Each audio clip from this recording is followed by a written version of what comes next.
Welcome back to the 21 Convention 2019 of Orlando, Florida. Our next speaker is a Navy SEAL veteran. He spent about 6 years on SEAL Team 10, protecting our country and serving it. He's also the founder of Full Spectrum Warrior, and he works here in Central Florida at Deepwoods, USA. He's also traveled the world training law enforcement and other groups how to protect themselves and do their job. And he works with civilians, including speakers from this convention, training us, including Elliot Hulse, Socrates, Hunter Drew, and myself. This guy's a real fucking badass. Without further ado, please let me welcome to the stage, Rich Graham. How's it going? Awesome, thank you. All right, good morning. How's everyone doing? Good? I know it's the last day. We've had a big couple days here, lots of training, lots of fun outside here, so hopefully I can wake everyone up if you're still halfway sleeping. So I had a few different talks, and the talk has kind of morphed as the weekend has gone on. I had an original game plan of what I was going to talk to you guys about, listening to some of the other speakers, listening to some of your questions and comments. I've actually just changed what we're going to talk about today, so I don't have a PowerPoint. I'm sure no one's sad about that, right? But I'm just going to talk to you from the heart. I don't have really a script. We're just going to go with it, right? So what we see today, or what we're going to talk about, right, is the need for men to fight, right? And how we build our confidence through fighting. Now, there's 3 types of fighting we're going to focus on today, right? And the first one is obviously the physical. This is the kinetic, right? And we see this from little boys playing, with sticks as swords and, cops and robbers and all that kind of stuff. It's normal for us to grow up as children and want to scrap with each other, right? Then we get into more of the psychological fight, right? The psychological warfare. And that can be many times from other people trying to influence us, right? And then we come into the spiritual warfare, right? And that might be more of like the talk, whether you're into whatever religion or not, but from the aspect of what is the war that's happening within my mind and my own heart, right? But all 3 of these, we're in a fight, okay? And through the fight, we build our confidence. So that's where I'm going to go with this. And as we dive into this, one of the things that I find is interesting, there's an old quote, I have no idea who says it, and they're like, it's better to be a warrior in the garden than a farmer in the war, right? Would you agree with that statement? Yeah, for the most part? So our society today doesn't want us to be warriors anymore. Everything they try to do right now is to try to curb us and throttle us back from being men and behaving like men, right? And it's detrimental to our self-esteem and our self-identity, right, as we try to grow as men in this culture. There's another thing that happens with this, in my personal opinion, right, is men in our country have lost the crucible. We've lost that badge of that opportunity to earn our own respect and prove ourselves to our peers that we are now men. If you go back into a lot of like the tribal societies and things like that, you might find where at 16 years old or 14 years old, they have to go climb that mountain, they have to go out into the freaking jungle, or they have to go do whatever crazy task it is, right? And when you come out of that, the tribe, the group, now looks at you as if you're a man. Have you arrived? No, you still have a lot to learn, you have a lot to prove. But they can go, we know who you are, we know that you have a warrior spirit, we can work with you. And there's that respect. One of the speakers was speaking the other day and was talking about, he went into the boxing match, not being a boxer, right? And when he came out, the other people in the gym that he was training with, it didn't matter that he necessarily won or lost. The fact was he got in the ring. And they go, okay, maybe you're not the world champ, but we know you'll fight. Does it make sense? And now there was a sense of respect. He was now part of the group, even though he wasn't the number 1 boxer in the group, right? So as a society, I feel like we've kind of lost that opportunity, right? Because there's opportunity in that struggle. We've lost that opportunity, in my opinion, because as boys, currently, they're told not to be boys. We're not allowed to play dodgeball anymore. I mean, is there some of the older guys here, remember playing dodgeball, right? Dodgeball was awesome, just smashing dudes, rah, Then there was always that one dude, or maybe the girl got in the way with the long hair, and you hit them and their hair just and it pops out. That was always awesome, right? So they don't let us play tag on the playground anymore. They don't let us play tackle football, Even two-hand touch football is becoming that's a little aggressive. So that's the time for young men to learn how to be physical with other men. That's the way we communicate. And there's a difference when men communicate through physical touch and through violence, right? Is because it's not emotional, or it shouldn't be emotional. It's a really good opportunity. I really learned a lot about violence or aggression or violence without emotion when I started working with the canines, right? My old dog, she's in retirement now. You see her walking around. But Miko in her prime, you'd bring Miko out and you'd be petting her and all this stuff, and she'd be totally cool, and you'd be like, take him, right? And all of a sudden, this dog who you were just giving belly rubs to, she'd run out to the end of the lead and literally want to tear your throat out, right? And you'd be like, okay, leave it. And she'd just come back and lay down, and you'd be like, leave it, we're done. And if you wanted to pet her, you could pet her. And she'd be like, I don't care, this dude just gave me a belly rub. I'm just as content getting a belly rub as I am chewing on him, or screw it, I'll take a belly rub. You know what I mean? But there's no emotional attachment there. And we see that a lot of time. You ever see two women get in a fight and it's super emotional, and they're strung out, and they hate each other for the next 3 years, right? Remember that in school? Or two guys get in a fight and the next day, they're friends again. Maybe 15 minutes later, they're friends again. There's that emotional attachment, but men need that, right? To develop some of those social skills and everything like that, but also to build up their own personal identity. Where do I fit in? How do I navigate this? Can I fight? Am I a warrior, right? Think of every young man, right? On their way up, all the people that we look at as our heroes and all these comic books and all these movies and all this stuff, right?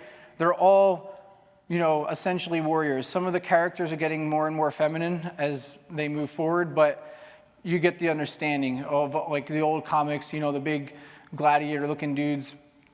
So as we look deeper into this, I remember when I was working with one of the Native American tribes up north, and I went in there to train their security teams. And they had a bunch of young guys who were on their security team, and these guys were being trained to protect all the money that was being moved from their smoke shops, right? And they made a ton of money selling tobacco and all that stuff because it was tax-free. And people would come from all over the area to buy all this stuff, so they were moving large amounts of cash. So they wanted security guards to protect that, but there was also drugs and stuff being sold on the native land because our law enforcement agencies aren't allowed on that property. So a lot of the drug deals and things like that would happen here. So they brought me in to train up these guys for the security measures, and a lot of the dudes were young. And they had never tied into a lot of this physical activity that I'm talking about, because the way society has started to shape us and saying hey, no, it's bad to do that. You can't put hands on each other and all this kind of stuff. I never gave them that opportunity to really explore that violence, right? And when I'm talking about being violent and stuff like that, I'm not talking about going out and being freaking serial killers and jumping people and stuff. I'm just talking about, as a man, getting hands-on with another person, attacking a goal, or anything like that with very intense physical, exertion, right? So these guys, what they lacked was any middle ground. Have you ever heard the saying, if your only tool is a hammer, then everything looks like a nail, right? Maybe you haven't, so I'm just gonna say, if the only tool you have is a hammer, then everything looks like a nail, right?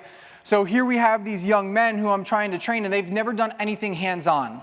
They don't have any MMA background, they don't have any boxing background, grappling, anything like that, so they never really got hands-on with another person. So they bring me in to teach them firearms training. And I have like a year-long contract to come train these guys, and I go up there once a month working with them, right? And like 3 months into it, I'm picking up on the fact that they have no middle ground.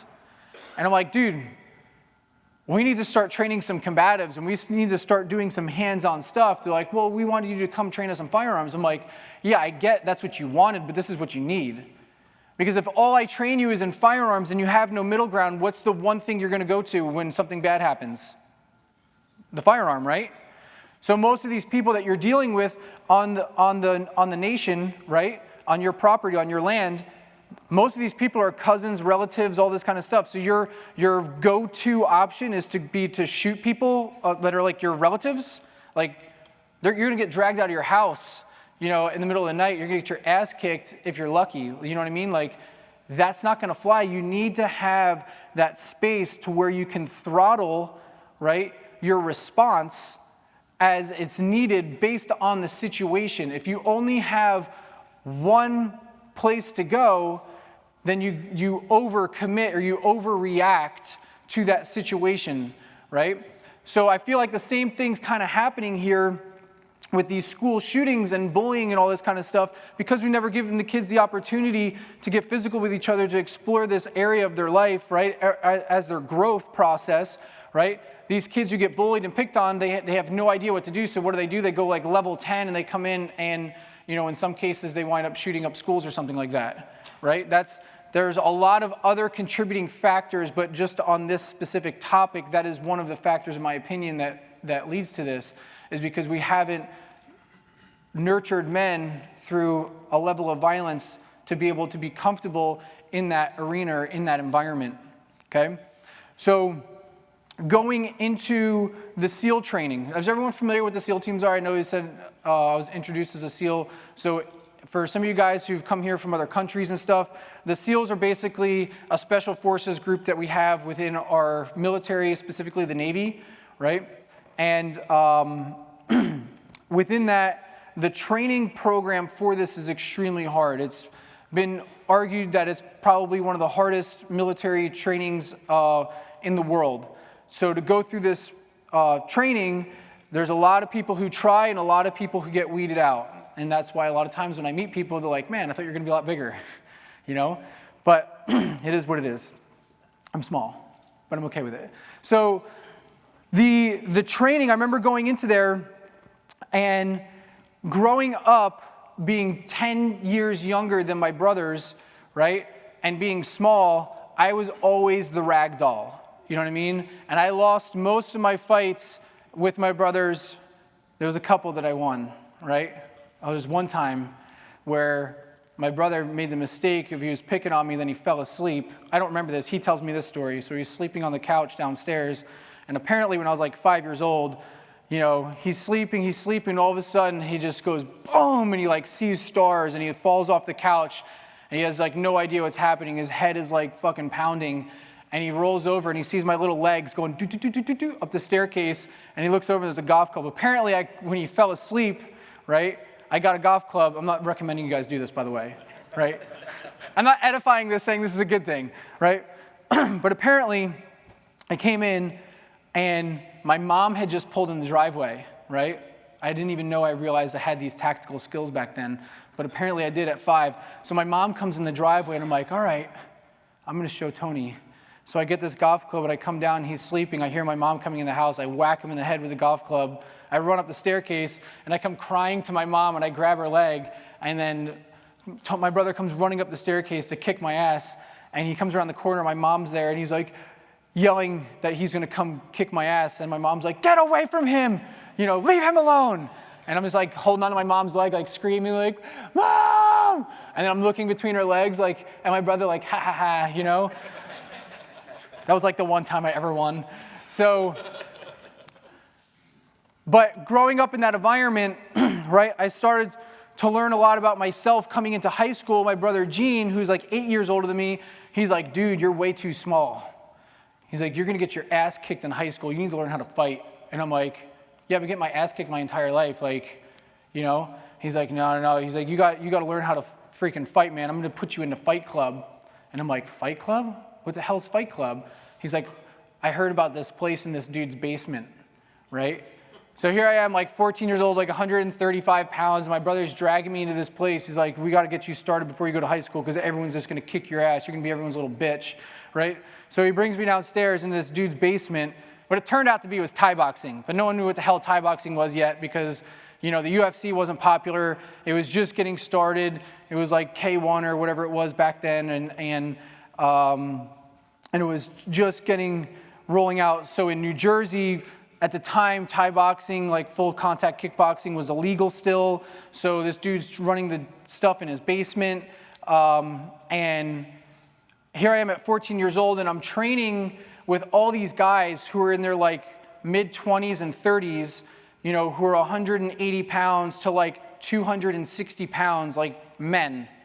And here's my little skinny ass at like 135, 145 pounds, 14 years old, right? And now I start training with these guys in this basement. So these guys, I'm holding pads for them, and they like hit the pads, and I'm like flying across the room. You know what I mean? And that was where I really started to learn how to fight like for real. And at this point, at like 14, and I did this all the way till I left for the Navy, right, at 18 years old. So from 14 to 18, I was Thai boxing multiple days a week, right, with guys who were much bigger than me. But what happened was I wasn't that short, but like being a little bit skinnier than I am now, right? Training with these kind of guys, what started to happen was I got comfortable standing in front of a 200-pound man at 145 pounds. And after years of standing in front of a 200-pound man at 145 pounds, right, subconsciously, right, when I'm standing with someone like, when I'm hanging out with a guy like Elliot, who's way stronger than me, right? Subconsciously, when I'm hanging out with Elliot, when I stand across from Elliot, and Elliot, I'm not challenging you or whatever, but like when I stand across from Elliot, I don't feel like I'm smaller than Elliot, right? And I feel comfortable in that space. I'm not saying I would win in a strength competition, but my self-worth, right, like the way I view myself, my self-confidence, I can stand with men that are bigger than me, and I don't feel small. Does that make sense? I have that confidence in my ability to fight. I have that confidence in being in that environment, in a super aggressive environment with guys much bigger than me for years, and over time, right, I've developed that confidence there, which when I first walked in, I was freaking terrified, right, because I was so small. So building up that self-confidence is huge for us to be in that arena, and what happens is those guys start to respect you like, dude, this guy, he's small, but he's a freaking scrapper. You know what I mean? And now you start to learn how to strike hard and be more efficient and take advantage of what your actual abilities, your natural abilities are. Obviously, I don't have mass on my side, so I make up with it with speed and violence, right? So very fast, aggressive movements is how I generate force and how I approach that situation, right? Because I'm not a big dude, so I have to find out, well, what works for me? But if I'm never in that position, then I don't figure that out and I don't build up that confidence, right? You tracking with that? So in this, I remember being in the SEAL training, and you have these guys who these are dudes who are training to be some of America's, most elite warriors. And even in that environment, though, you have guys who have been amazing athletes, but they've never been fighters, right? You have a lot of guys who are amazing gymnasts. You have dudes who, they're recruiting collegiate athletes from all over, right? Some people might be doing triathlons and all this kind of stuff, but then you get into an environment where now you're in an environment with dudes who are going to be war fighters, right? And some of that mentality from being an athlete and competing at a high level does not necessarily translate into being aggressive physically, right? And the guys who you're being surrounded with, they look at you and they go, will this dude go to war? Will this dude fight? Does this guy have the warrior spirit, right? And I watched guys get picked apart, right, that were much bigger and stronger than me. And when they would look at me, I'm not like saying I'm awesome, right? But the energy that I gave off to the dudes I was surrounding with, I was not the one getting bullied, even though I was small. Does that make sense? They're like, he's a scrapper. this dude, I think this guy's a bitch. And then what do? They test him, right? And I had this one friend in my training class. There was happening to more than one person, but the one dude that I'm going to talk about, I'm not going to put his name out there, but he was getting targeted by the guys in our class, right? And I remember just saying to him, like, hey man, we're in the room and we're on our bunk beds. This is like third phase of training. Like, we've already gone through Hell Week. If you don't know Hell Week is like the rite of passage for the SEAL community. It's like 5.5, 6 days. You don't sleep. You're doing physical stuff, running around with logs and getting hypothermia and doing all this crazy shit for like 5.5, 6 days straight, right? And that's where like your proving ground is. That's like our crucible. When I was talking about like coming out of that, you're like, dude, I'm a man. You know what I mean? And I have the confidence, like I can do anything at this point, right? Nothing will stop me. I don't quit. I keep driving forward. That still doesn't mean you're a fighter. So these guys start targeting this dude, and I remember just sitting on the bunk, and I'm like hanging over the top bunk, and I'm looking down at his bunk. I'm like, dude, next time they do this is advice from a 19-year-old, right? Dude, next time they come in and they say that shit to you, dude, just punch them right in the face. And he's like, dude, I can't do that. I'm like, no. It's not if you can or can't, you need to. Next time they go to say something to him, just punch him straight in the face. He's like, no, I'm going to get in trouble. I'm like, no, you won't. Just go punch him in the face, right? And he never did. And the attacks never stopped. And I'm not saying punching someone in the face is the answer to all your solutions. I'm not saying like next time someone says something to you, right? Just understand the context of this, right? We're talking about someone being bullied who's in a military environment who the guys looking at him go, I don't think he will fight. I don't respect him, right? And now this kind of translates into when we're with women. One of the speakers the other day was talking about how the women will sit there and go, watch what the other speakers are saying, right? They're analyzing the room. They already know your game before you freaking walk in, right? So one of the ways that not only a woman but other men will gauge whether they respect you or not is they will watch how other men treat you.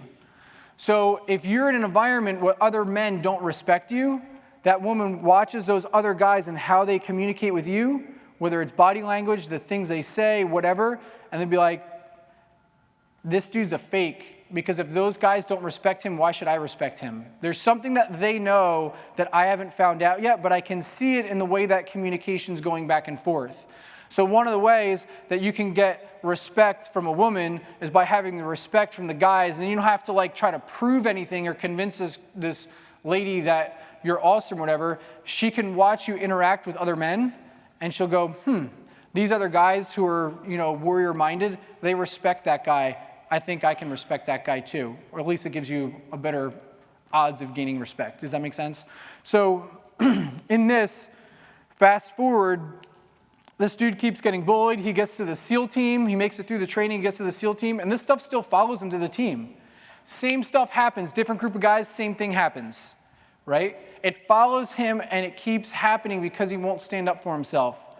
He was an amazing athlete, gymnast, like amazing physique. He could run the cover of Men's Health, right?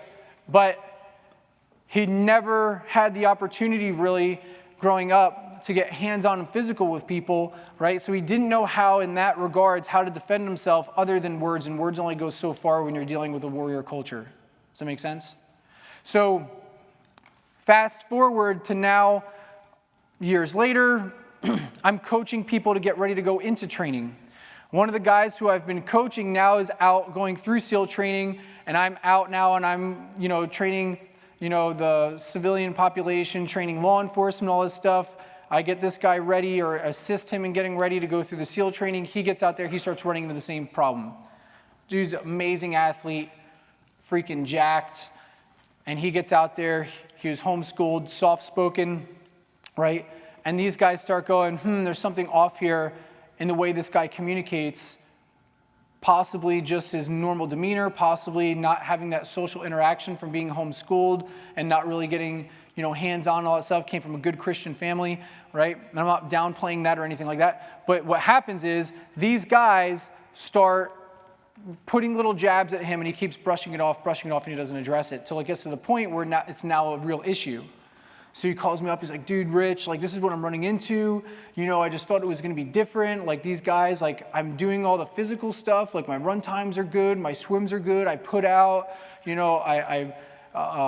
a team player, but these guys, they just won't let off, and it's getting, like, really personal. Like, these guys are starting to talk about, like, if I make it through the training, or if he was like engaged, or he had like a serious girlfriend at the time, and the dudes are talking about like if his girlfriend comes out, that they're gonna steal his girl, and the one dude's like, yeah, man, I'm gonna bang your girlfriend when she comes out here, show her what a real man is, and all this stuff. I'm like, dude, you can't let people talk to you like that.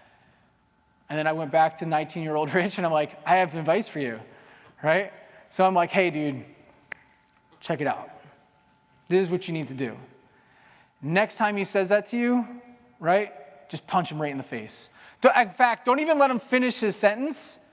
Just punch him straight in the face. He's never going to see it coming because you've never stood up for yourself before, right? And he's like, yeah, you think I should do that? I was like, I think so.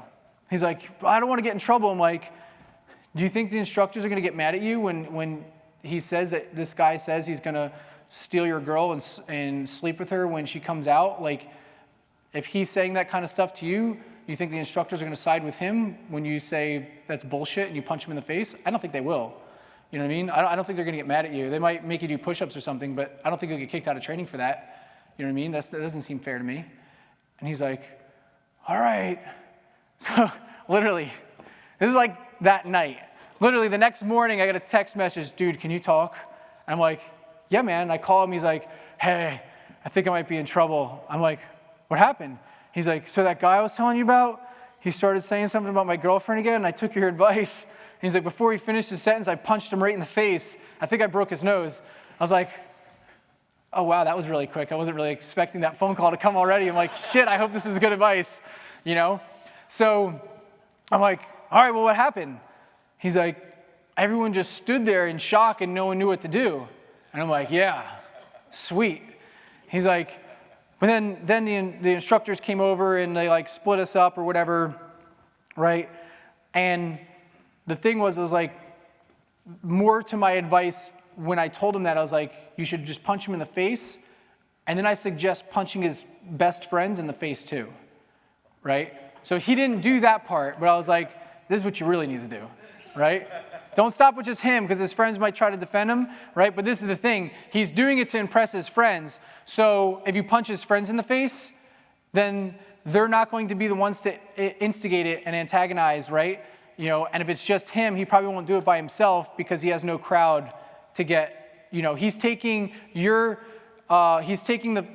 act of humiliating you to build up his ego and self-esteem through his peers, right? So if you take away the peers, there's a very low likelihood that he's still going to bully you. You know what I mean? And I remember experiencing that. We talked that story, with the stick when those dudes came to jump me, right? That's a whole separate topic.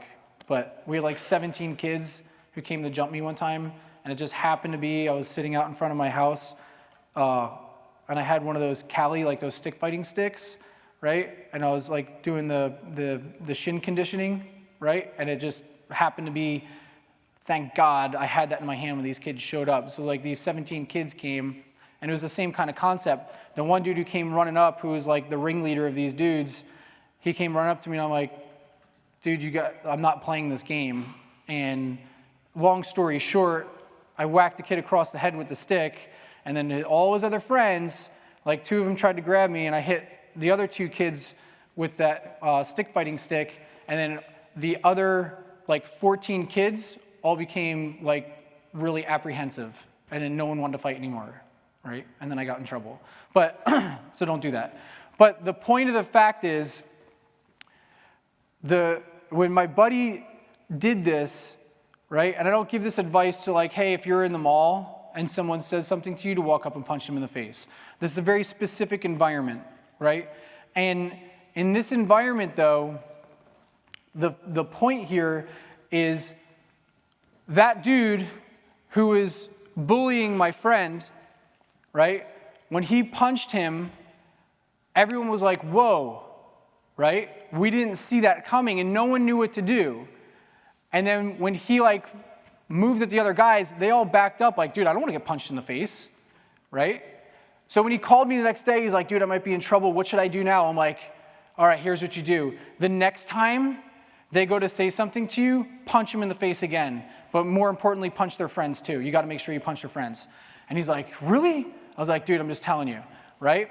And 2 days later, the group came and they called him out, and the dude who was the main bully wanted a rematch. Now this dude was like a collegiate wrestler.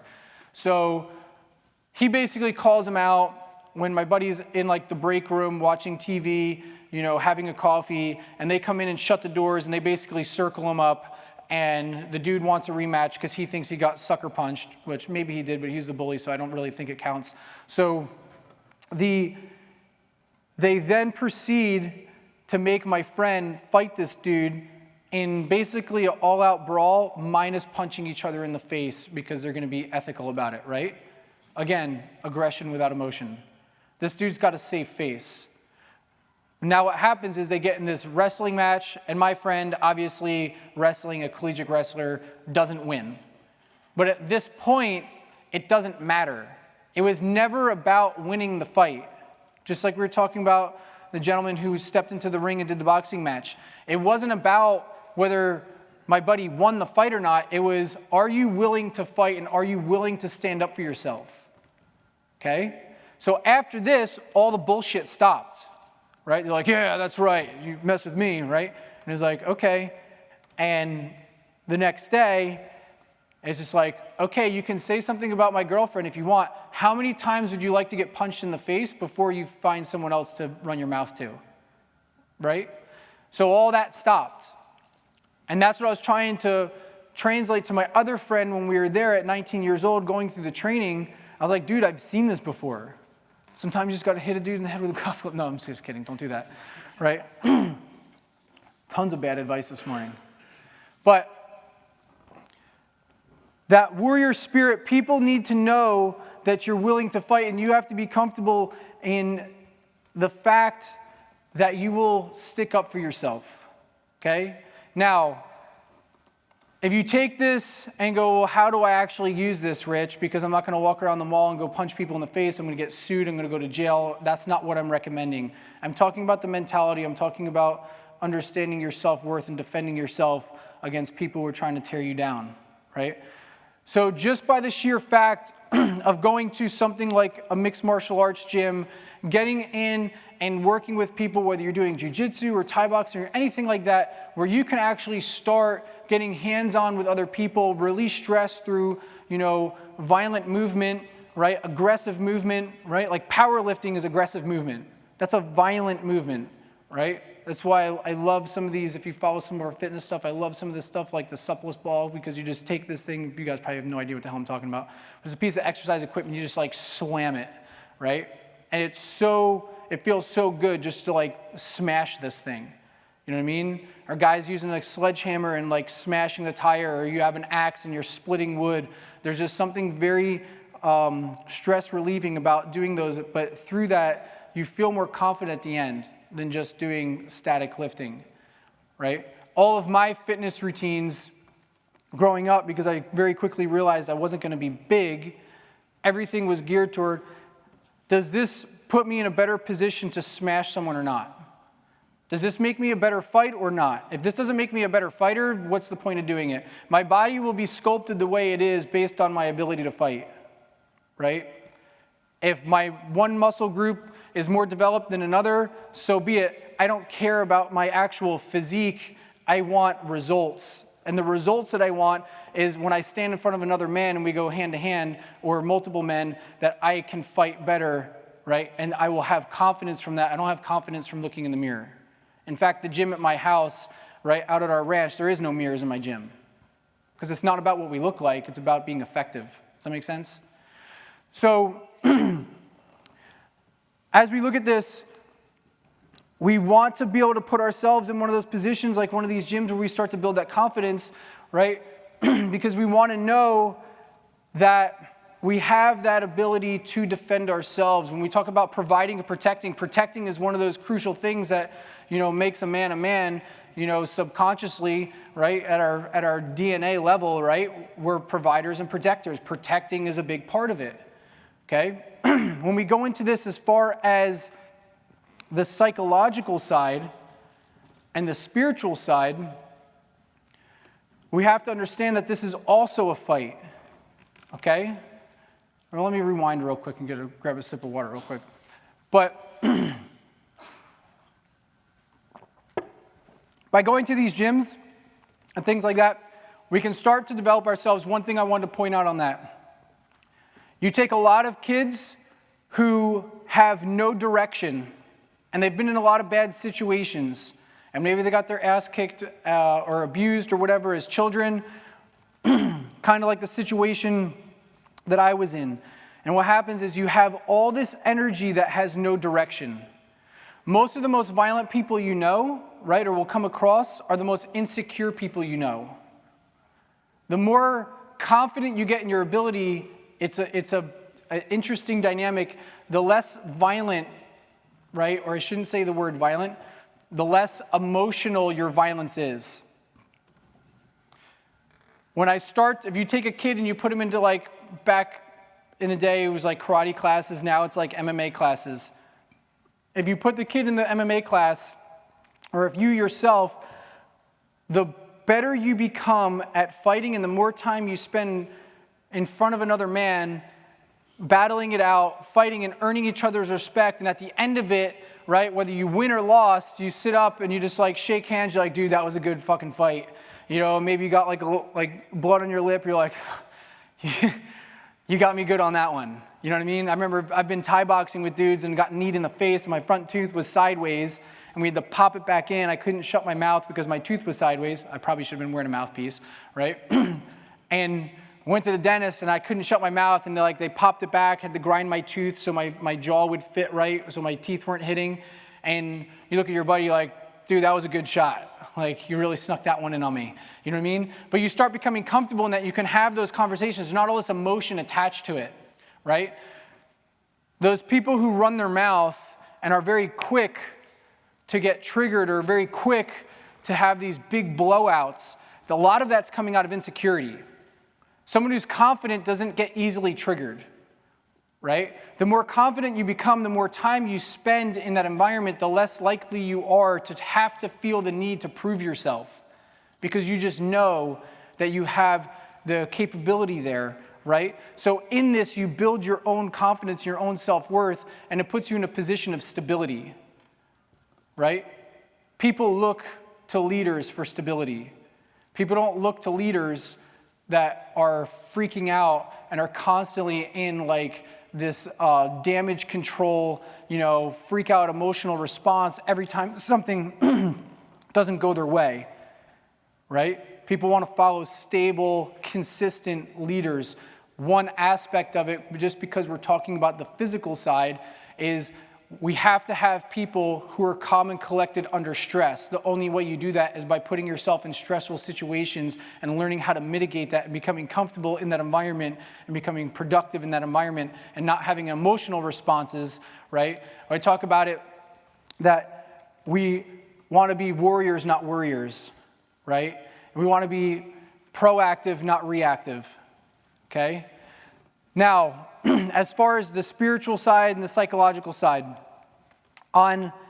again, these are two different ways. They can be very similar in nature. The main thing with the spiritual side is this is coming from internal.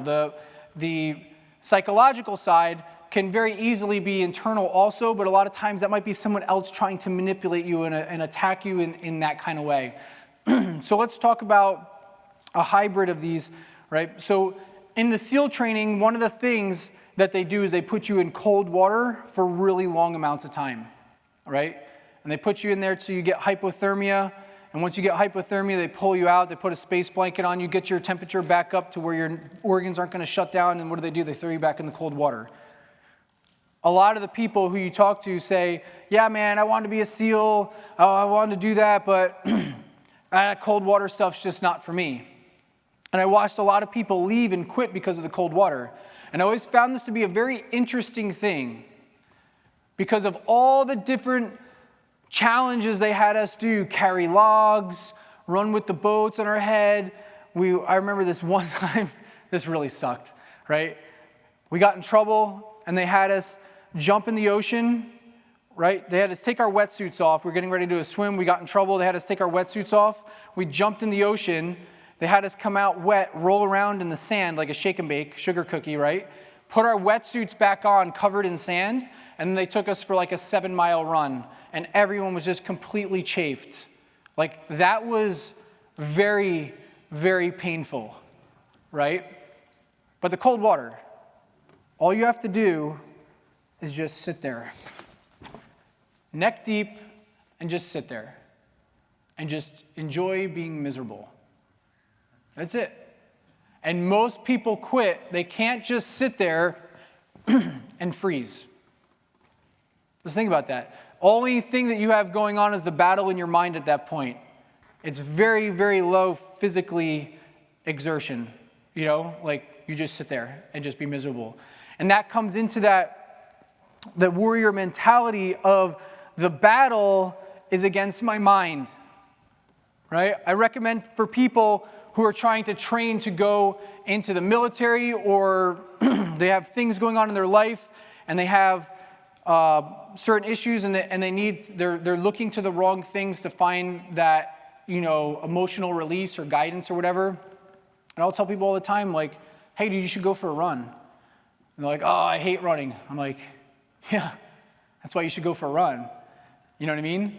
And they're like, oh, well, you know, sometimes when I go for a run, I like to blast my music and get hyped up. I'm like, great point.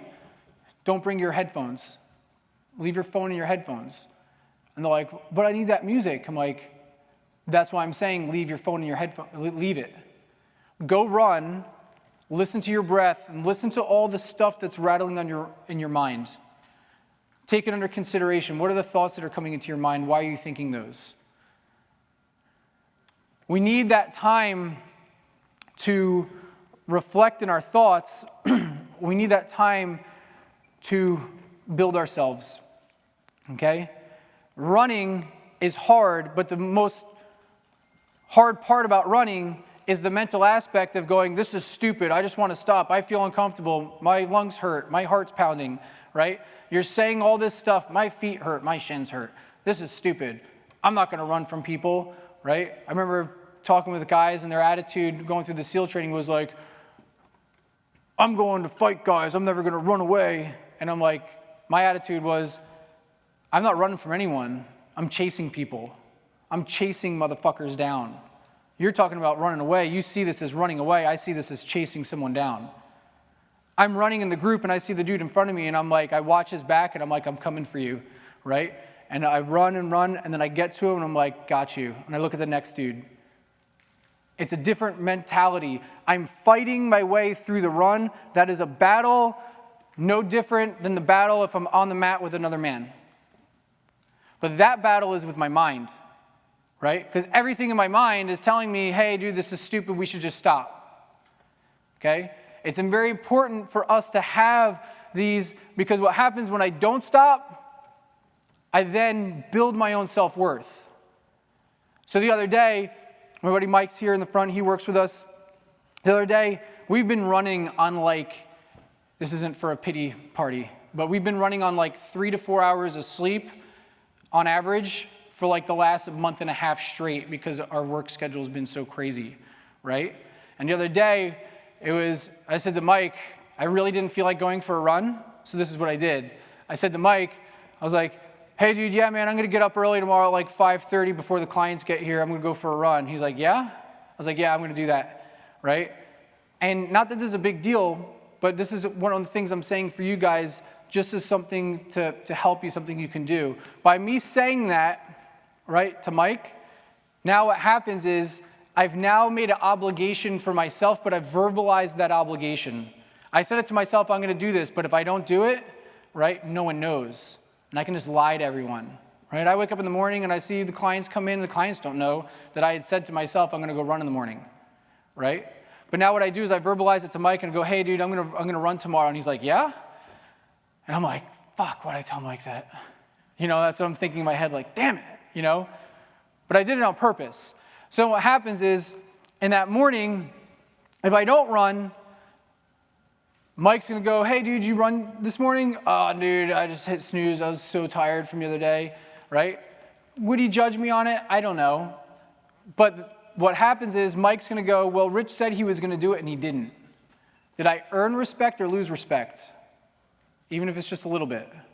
I lost respect, right? So in this, if I know that Mike lost respect for me, did I gain respect for myself or lose respect for myself? Right? I lost respect. It's important for us to put ourselves in these situations to hold ourselves accountable in this mental fight that we have going on every day. If I say something, I need to follow through and do it, right? I voice it out and make it public knowledge now that it holds me accountable to do it. And when I hold myself accountable, I build my own self-worth. It's a very simple exercise that can help you. One of the things you can do if you want to build that mental toughness, if you want to battle this mind game that's going on, a very simple one, right? You're not going to like this idea, but I challenge you to try it, right? It's very, very simple. Again, I don't know what it is about cold water, but we just hate cold water. So this is what I'm going to challenge you to do just as a mental game. Next time you go to take a shower, don't do this and turn the shower water on and stand outside the shower and do one of these like, ooh, and just like wait for it to get warm. Go into the shower, stand right in front of the nozzle, and try not to flinch. We're going to go here. I'm going to give my stopwatch. I'm going to do 1 minute. I'm going to turn the shower nozzle on to as cold as it goes, and I'm going to stand right when that cold water comes out of the nozzle. I'm just going to stand right in it and just suck it up and just enjoy the moment of being cold, right? You're like, that's silly. Yeah, watch when you do it. Watch how much you flinch, right? Just think, pay attention to the thoughts that go through your head, right? Of, dude, this is so stupid. Rich is an idiot. No one does this. This is stupid. Why would I do this, right? You're going to come up with 50 reasons why you shouldn't stand in front of that cold water. But all those reasons, that whole mental ping pong for doing something as that simple is exactly why you need to be in there and doing it, right? We need to start building up that self-worth with you in your mind and doing little small challenges, little small fights, right? Set small goals and achieve them, but don't just set goals and keep them secret. Set goals and tell people about it. Now it holds you accountable, right? I remember my buddy had reached out to me after I got out of the Navy, right? And people will continue to tear you down when they don't believe that they can do something. They don't want you to do it because it makes them look bad. Would you agree to that? You ever hear that saying, like the crabs in a bucket thing, right? If you haven't heard it, it's like if you put a bunch of crabs in a bucket and one crab tries to climb out of the bucket, all the other ones are like, get the hell back in here, and they grab them, they yank them back in the bucket. Like, misery loves company. We're all going to suffer in this bucket together, right? So after the SEAL training, and I get out, my buddy who I went to high school with was like, man, dude, I did my time in the Navy. He was a submariner. He's like, I just don't feel like I had that proving ground that you had. You know what I mean? I just don't feel like I really accomplished or ever got to challenge myself and earn my own respect like you did going through the SEAL training. I'm like, well, Sean, what do you want to do? What are you thinking, man? What is something that would make you feel like you could challenge yourself and earn your own respect? He's like, I don't know, maybe something I've always wanted to do, but I was always too scared to do is to ride a bicycle across country. And I was like, well, let's fucking ride a bicycle across country then, right? And he's like, yeah, you would do that? And my buddy James got suckered in because he was sitting next to us, and I remember I hit James on the shoulder. I'm like, James, Sean and I are riding bicycles across country. You coming? And he's like, shit, yeah, why not? So next thing you know, James gets roped in. And then I remember the lady, because we were at a bar, the person at the bartender, I'm like, hey, guess what? We're going to ride bicycles across country. And then now Sean's getting like, like, oh shit, like I didn't really think that they were going to agree to this. I thought they were going to tell me that this was stupid. You know what I mean? But now we're verbalizing it. Now we're committing. We start telling everyone, we're going to ride bicycles across country. I remember going to cycling shops. Hey, man, we're going to ride bicycles across country. What do we need? What kind of gear do we need? And they're like, oh, man, how long have you been cycling for? Well, I've never been on a road bike. So the first thing we need is a road bike. And they're like, hold on, you've never ridden a road bike and you're going to ride a bicycle across country? You can't do that. I'm like, why can't I do it? They're like, because you need like years experience. You need time on the bike. And I'm like, yeah, it's a bike. Why don't we just get on it and ride? And they're like, no, you can't do that. No, you can't do that. Like, these people, they've been cycling for years. These guys do 100-mile rides, century rides, and they haven't ridden across country. And I was like, well, the fact that they didn't have the balls to ride across country, what does that mean to me? I didn't say I'm trying to set a land speed record. I just said, my buddy Sean needs to ride across country, and James and I are going with him, so what's the gear we need, right? Even the friends who I had who knew that I made it through the SEAL training, right? Here, it's like, oh man, Rich, you can do whatever you want. You're a fucking Navy SEAL, right? I go tell my same friends, right? Hey, we're gonna go ride bicycles across country. Like, dude, I know you're a SEAL and all, but that's a really big undertaking. Like, you're not even a cyclist. And it's that same shit, right? That psychological warfare of casting fear and doubt into everything that I do. Because they can't visualize themselves doing it, so they can't visualize me doing it. Does that make sense? Where I just go, it's a fucking bicycle. We're gonna ride 60 miles, we'll ride a few hours a day, we'll lay on the side of the road, we'll eat a fucking Cliff Bar, and we'll go ride the bicycle. Like, why is this so hard, right?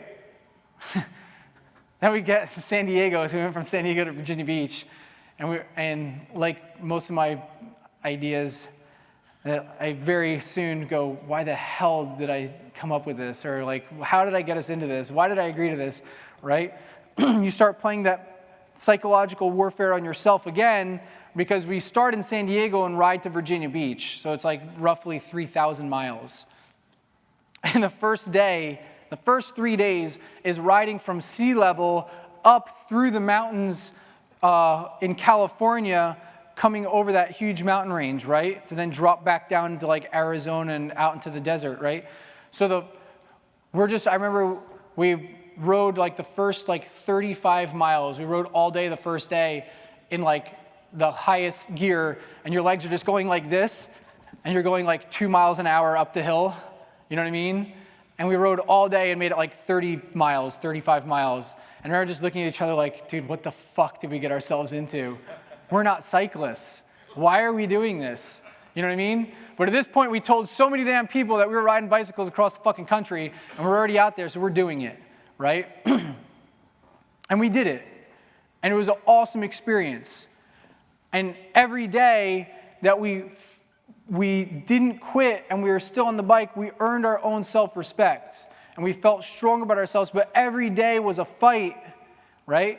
And this fight wasn't physically like two men smashing each other, right? This fight was a subconscious one about going, this is so stupid. Why am I doing this, right? And the whole point of doing it is to earn your own damn self-respect.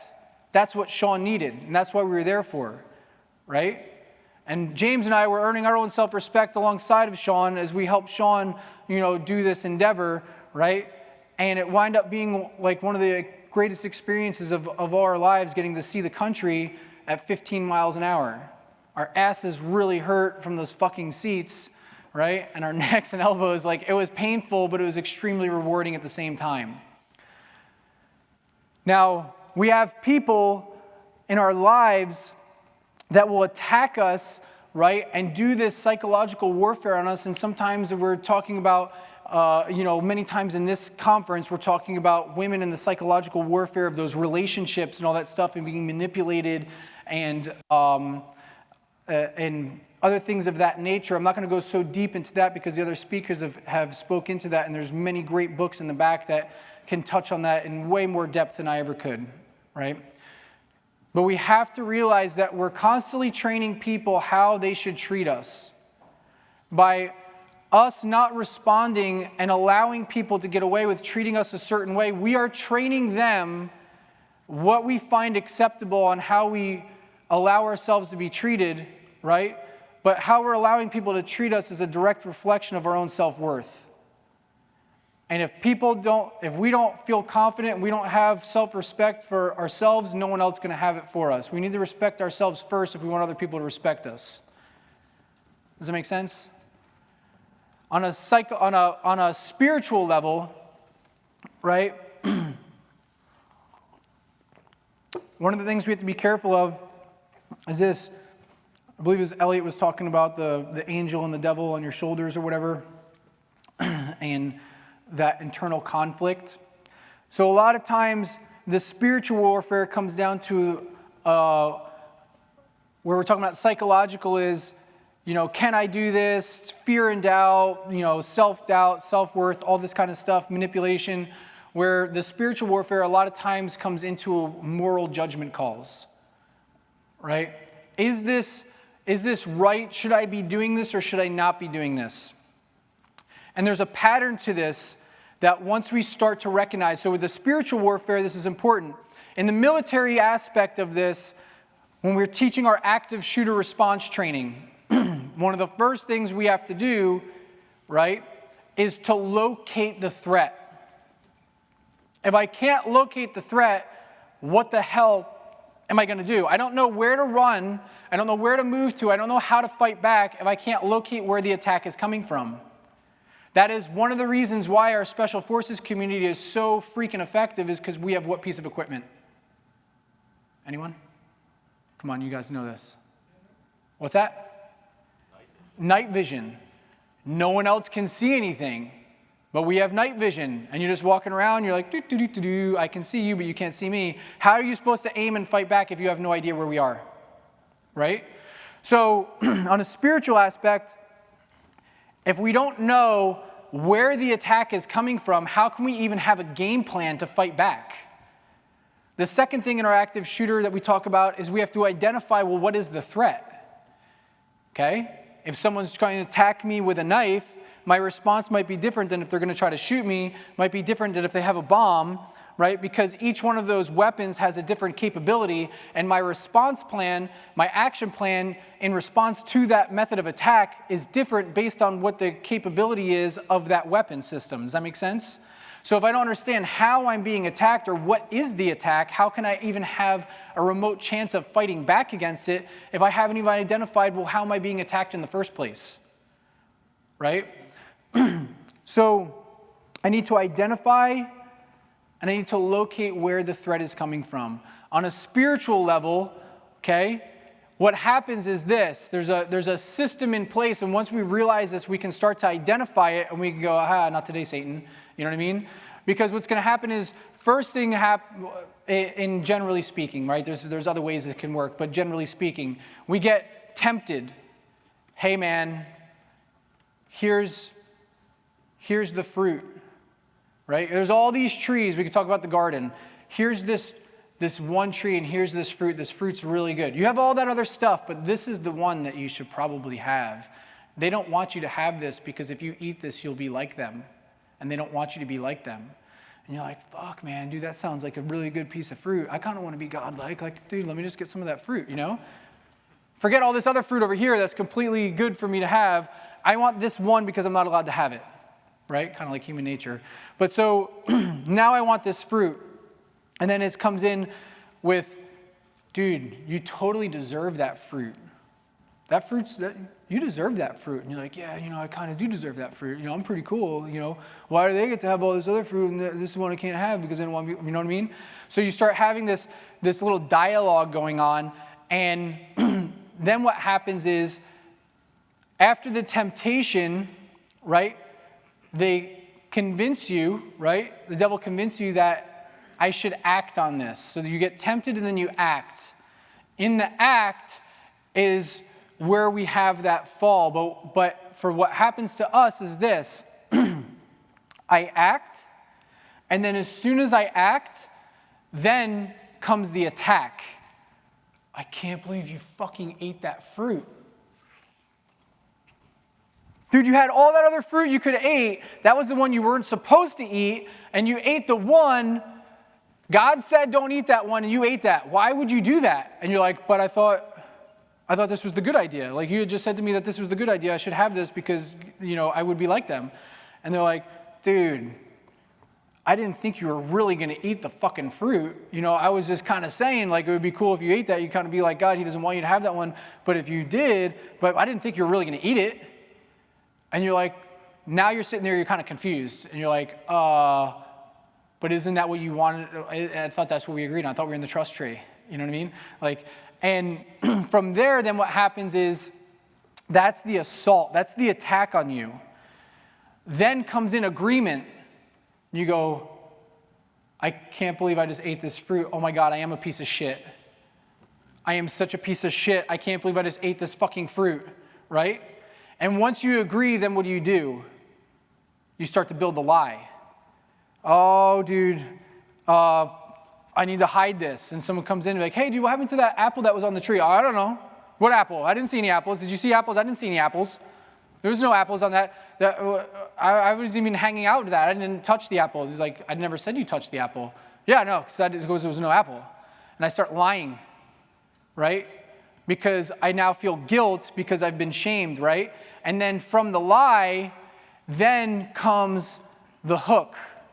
And the hook is where once I'm in this position, it's easier for the devil to then take control over other aspects of my life. Because then comes in the shame, right? And he goes, if they ever knew what you did, they would all leave you. If they had any idea how much of a piece of shit you are, they wouldn't want to be your friend anymore. No one would ever love you if they really knew who you truly were. And then that next attack comes in. Does that make sense? Right? And it's a vicious cycle. But if we don't understand how that psychological and that spiritual warfare works, if we don't understand that game plan, right? When we get hit with that temptation, if we don't go, ooh, and then go, whoa, whoa, whoa, whoa, I see what you're doing, and that's bullshit. I'm not going to act on that temptation, right? And the ones that I have acted on, right? And we basically, the way we had explained it was basically like a vision like the devil had thrown like a fucking grappling hook out with a rope on it, and he's got you hooked. And you got this hook going through your skin. He's got the string, and he's holding it back. And at first, you got like one string pulling on you. But once you go into agreement and you lie, right? And you have that shame and you agree, man, I am a piece of shit. Yeah, you are, right? When that next attack comes in, that next temptation comes in, you're much more likely to get caught by it. So next thing you go, another hook in you. Then you got another hook in you. And next thing you know, you're caught in so many strongholds, right, that you become ineffective and your life starts to shut down and implode on itself because you're spiritually and psychologically caught in so many strongholds, you don't know how to truly navigate life in an effective and efficient way. Does that make sense? So from here, once we can start to identify that, then we can figure out how to sever those ties and sever those lines of communication to the devil. If you want to look at it in a different way, that's fine, right? But just visualize that with me. And once I realize what this attack is, right, and the stronghold that I'm now bound to, if I can sever that line and break away from that and free this arm, you know what I mean? I can now start to work through that. And maybe that's through prayer, maybe that's through forgiveness, having grace with yourself. Maybe that's through different avenues. But when I start to sever these ties, the main thing is I can start to free myself. And as I see the next attack coming in from a spiritual level, challenging my ethics, challenging my morals, right? From that, I can now start to identify it ahead of time and go, no, no, no, no.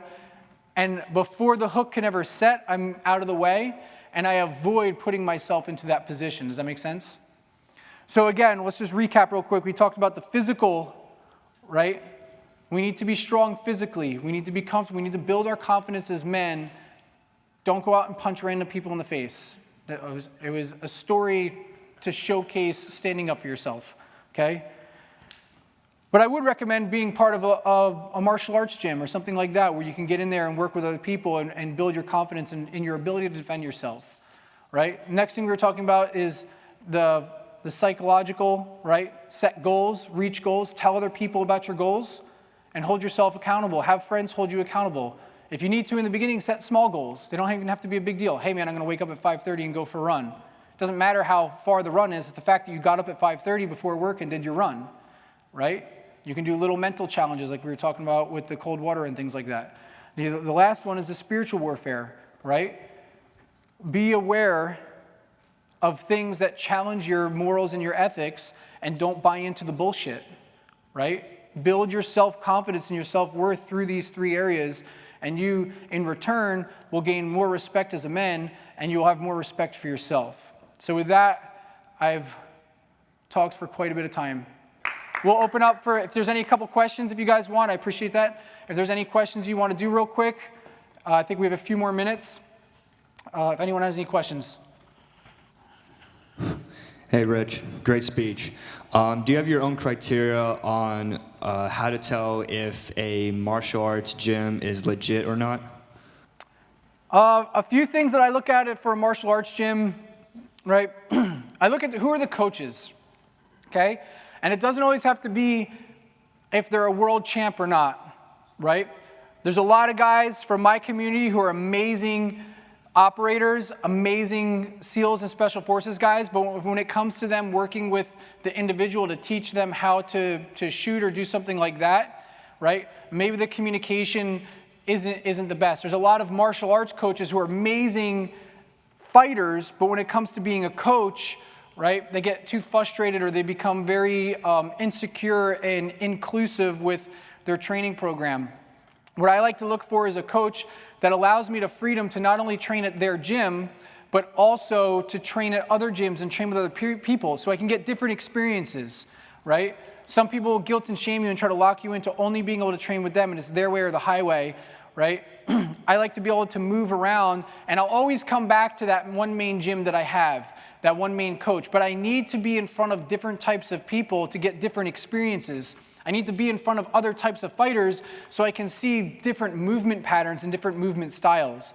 Does that make sense? And when you find a coach like that that will give you that freedom, then what you realize is they have my best interest in mind. It's not about them, it's about me, right? I'm speaking on behalf of being the client or the student, right? So we want to know that that coach has our best interest in mind, right, when we seek out a good gym or a good coach to guide us through martial arts. Hello, Rick. Great speech. Thank you. I appreciate it. Within a fight, either MMA or any type of martial arts, how can we control our emotions when we lose in a fight or constantly losing? Okay, so the question was, how can we control our emotions if we win or we lose the fight? One of that is going to have more time doing it, but the other aspect of it is, well, what is my goal in fighting anyway? Right? When I step into the ring, I'm challenging myself. So the thing, it's funny you asked that because my original talk was going to be the value in the struggle, right? Finding the value in the struggle. I learn more when I get my ass kicked than I do when I win. If I walk in and I've been in a street fight before where I was face to face with this dude, and as we were pushing and shoving, I just went here and went boom, and I caught him with an elbow and just knocked him out cold. And I was just standing there. I was like, huh, that worked well, but I didn't really learn anything. Okay, elbow, catch a dude with a cheap shot elbow, you knock him out. Like, I didn't really learn anything. The fights that I got my ass kicked or I got jumped, right? Or the ones that were like a real big brawl, or, the dude picked me up because me trying to pick up, I remember one time I got in a fight with this guy who was way bigger than me, right? And I tried to shoot in because he was actually taking me and he was like slamming me into a wall, and I'm like, this isn't working. So I went to grab his legs and he just literally picked me up by my waist because I'm small, held me upside down and just like slammed me on my head. And I was like, well, that didn't work. You know what I mean? So now I know better. If I go up against a dude who's really big and strong, don't try to just grab him around his legs because I'm probably just going to get picked up and dropped on my head, right? I need to find a better game plan. So if my goal in fighting is to learn about myself and to put myself in the experience to where, again, I can earn my own respect, where I can challenge myself against another man, right? Where we can smash each other, right? But it's not emotional. I'm there to grow myself. So the goal is to win, and I want to win, right? But at the same time, I'm there to learn and gain from the experience. So for me, it's more about the process, it's more about the experience than the exact results of that. And it's not an emotional response, because for me to do the fight in the beginning wasn't necessarily an emotional thing, it was a personal growth thing, if that helps. That's all the time we have, guys. All right. Give it up for Rich Graham. Thank you, guys. Appreciate it.